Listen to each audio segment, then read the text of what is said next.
اکنون برمیگردیم و عرصه رقابت ها جایی که محسن حسام‌الدینов پهلوان ازبکستانی سفید پوش بر مقابل نماینده کشور ایران نیروسنجی میکند.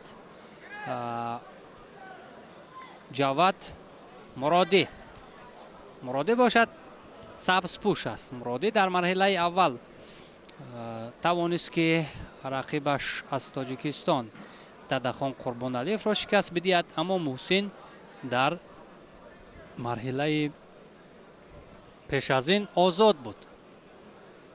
محسن حسام‌الدینов البته برای همه دوستداران و هواداران گوشتین خیلی شناس است. 4 کرات قهرمان جهان کورش است و همزمان دارنده نشان طلای بازی‌های آسیایی هانجو، یکی از پهلوانان بسیار موفق سیاره در رشته گوشتین کورش. در گوشتینگیری هم البته محبت مخلصان خیلی به این پهلوان زیاد است و چون میبینیم فشارش کنون از بالا داشتن و امتیازی چی؟ بدن. امتیازی بدن رو هم اینجا با دست میارد.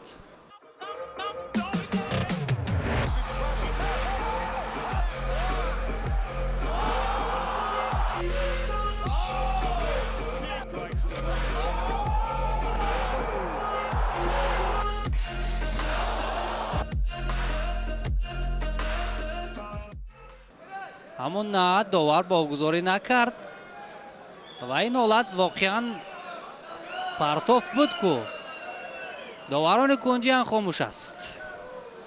عملی انجام داده محسن به نتیجه.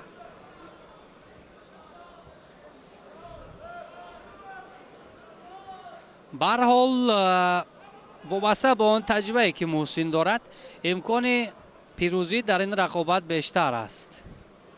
از بالا داشتن اینجا برعکس شد که کار میکنم امتیازی حلال بود، اما داور پهلو باگذاری کرد. غیر چشم داشت برای محسن حسام‌الدینov. داور هم میخواهد از نمرهای تکراری استفاده کند، اما با گمانم اینجا امتیازی حلال بود. خب ما قرار نهایی را انتظار میشویم که بعداً قرار نهایی حلال است فکر میکنم.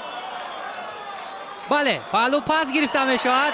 امتیازی حلال برای جواد مرادی.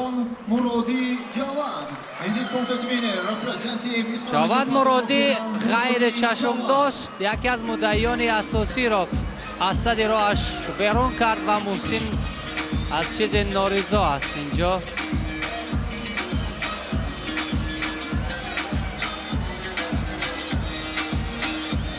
بسیار هم پرتافتی عالی بود از جانب پهلوان ایرانی.